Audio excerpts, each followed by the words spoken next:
Hi everyone, welcome to Mathwiz All-Time Maths. Today we will learn how to calculate the area of an equilateral triangle in the easiest way possible.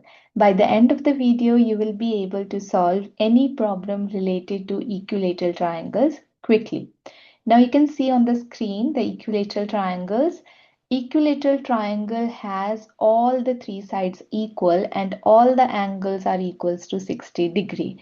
If I have to find out the area of the equilateral triangle, I'll use the formula which is A is equals to root 3 over 4 side square.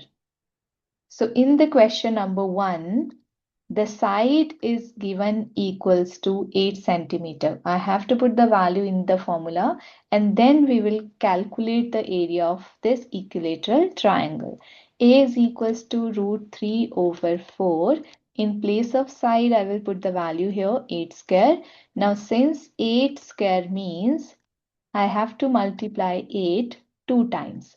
Now we can simplify it. 4 ones are 4, 4 twos are 8, and I'll get here 2 times 8 root 3. 8 into 2 is equals to 16. So the final answer is 16 root 3 centimeter square.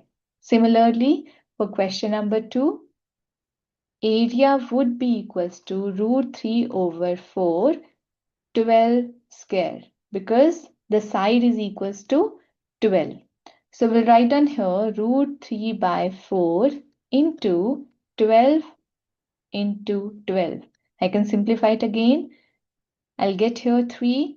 So 12 into 3 into root 3. 12 into 3 is equals to 36 root 3 square units.